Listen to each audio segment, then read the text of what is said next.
النهارده امير عزمي كان مع ابراهيم فايق، واسمع بقى الكلام اللي انا هقوله لك ده دلوقتي. امير عزمي كان بيحكي وبيقول ان كان من احدى اداره الزمالك بيشككوا في جروس ان هو عنده زهايمر ومريض.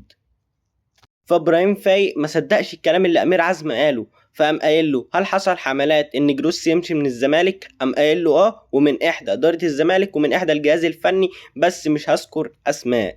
غير كده كمان كان من احدى الجهاز الفني اللي في الزمالك طلع وقال للعيبه ان جروس خلاص هيمشي. فامير عزمي عارف اللي حصل، فقام رايح قال لجروس الكلام اللي حصل. فجروس قام قايل له انا مش هاممني اللي حصل، انا هاممني ان انا العب ضد الاهلي عشان كولر كان لعيب عندي في الفرقه. فلما جروس عرف ان هو هيمشي قام مدي الشوز لامير عزمي وقام قايل له انا هديهولك عشان دي ممكن تكون اخر سنه ليا في التدريب وممكن ما ادربش تاني. والله يا جماعه جروس ده راجل محترم عكس اداره الزمالك وربنا. فجروس قال لامير عزمي انا بعتبرك زي ابني عشان ما كانش عنده ابناء، والله راجل محترم ويستحق ان هو يتقدر من اي حد. وانا بقول لجروس مكانك مش هنا، مكانك مش في الزمالك خالص. وده كان يعتبر فرق بسيط خالص ما بين اداره الزمالك واداره الاهلي. يجي واحد زملكاوي يقول لاهلاوي انتوا اللي بتمشي المدربين، يا اخي روح شوف لك شغلانه.